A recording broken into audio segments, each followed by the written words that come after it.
Hi, and welcome to the Papaya Academy. I'm Brian Pena. Our goal is to help you manage your contingent workforce with confidence. This means you have the proper oversight, cost controls, and above all, meet or exceed your stakeholder requirements. I'm excited to share my 20 plus years experience in managing contingent workforce programs from around the world. And in that time, I've seen the landscape evolve, driven by evolving technology, increasing globalization, and shifting workforce expectations. This course will bring you real-world insights on what works, what doesn't, and how to build a program that scales.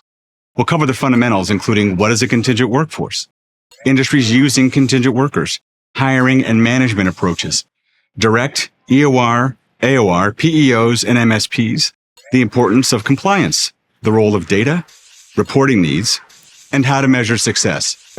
Let's get started. At its core, a contingent worker is anyone not on your permanent payroll. That includes freelancers, independent contractors, temporary agency source workers. They're typically hired for specific projects or fixed terms, and depending on where they're located, don't receive traditional benefits like healthcare or pensions. What unites them is flexibility. Contingent workers are brought in as needed. They can work on-site, remotely, across borders. Roles include freelancers, writers, designers, developers, gig workers, rideshare drivers, delivery couriers, temps, workers from staffing agencies, platform creators, influencers, YouTubers, specialists, engineers, consultants, cybersecurity experts, and outsourced service providers, etc.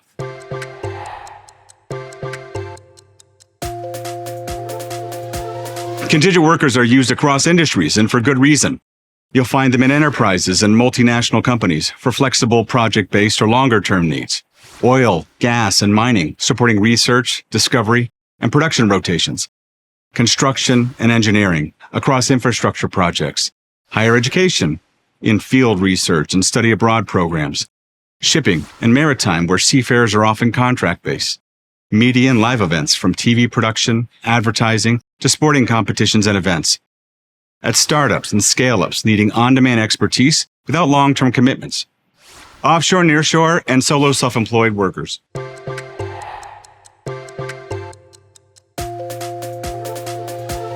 The U.S. is the largest single market, generating an estimated $1 trillion in revenue using 20,000 staffing providers.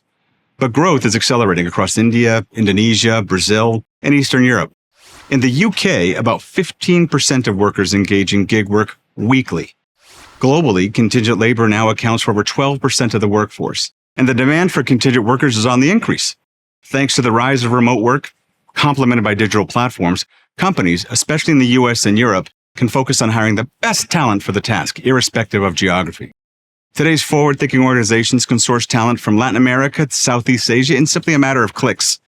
Cross-border hiring has never been easier. What's driving this growth? Several trends are shaping this revolution. Multinationals need flexible, scalable labor without long-term overhead. New tech platforms like Upwork and Fiverr that are making hiring easier than ever. The creator economy, platforms like YouTube and TikTok have empowered creatives, influencers, and brand tie-ups. Worker preferences. Over 70% of freelancers say they choose this path for autonomy and flexibility. Cost pressures and remote work. By 2028, contingent workers could represent over half the workforce in some markets.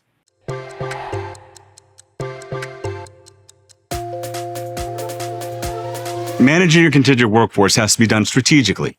It's very different from the other types of expenses that you manage, and it comes with very specific risks.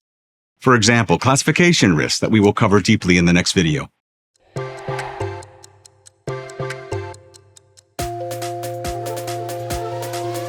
Well, there are 6 key models. Direct contracts, your business contracts with a freelancer or contractor directly. You handle the classification, contracts, and tax obligations, and carry full legal and compliance risks and administrative burdens. Employer of record, EOR. A third-party EOR legally employs the workers in countries where you lack a local entity. The EOR manages payroll, taxes, and compliance. You manage the workers' day-to-day tasks with reduced risks on your end. Agent of record, otherwise AOR, is used mainly for independent contractors. The AOR ensures that the worker is classified correctly, his or her contract and tax documentation is managed, You remain the client, but the AOR manages the compliance layer without becoming the legal employer. Professional Employer Organization, PEO, is a U.S.-specific co-employment model. It handles payroll and tax filings while your company oversees day-to-day management. Statement of work, SOW, outsource providers. For example, on consulting projects and resource providers for the food services and hospitality industries. And program management with a managed service provider, otherwise known as an MSP.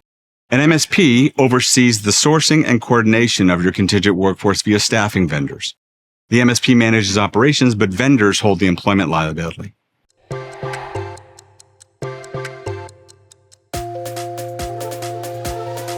One of the most important things to get right when managing contingent workers is payments. And how you pay your contingent workers depends heavily on the employment model in use. Getting that wrong can have serious consequences. Contingent workers have different payment models. Gig workers are often paid daily or weekly, sometimes instantly via platforms or apps. Freelancers typically invoice monthly or per project, with payment terms negotiated in advance. Temporary workers hired through staffing agencies are usually paid weekly or bi-weekly, just like employees. And EOR-employed workers follow local payroll cycles, often monthly or bi-weekly, depending on the country's labor laws. Importantly, tax treatment also varies by classification. Independent contractors often manage their own taxes and benefits. Workers hired through an EOR have their taxes withheld, statutory contributions paid, and benefits administered by the EOR.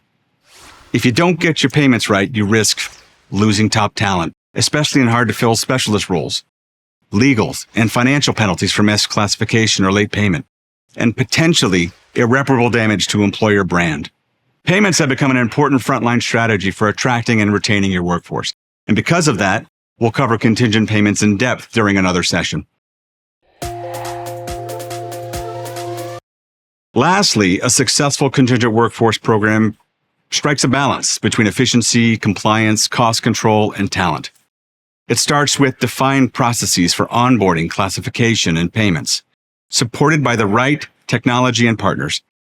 There are several KPIs to track the success of your contingent workforce program. These include time to onboard, the cost per contractor, payment accuracy, are workers paid the right amount and on time, talent performance, the quality of output and re-engagement rates, and vendor efficiency, SLA responsiveness, and cost controls. Ultimately, success means building a contingent workforce that helps your business operate effectively and grow in a cost-effective manner. This course provided a solid introduction to managing a contingent workforce. I hope you enjoyed it.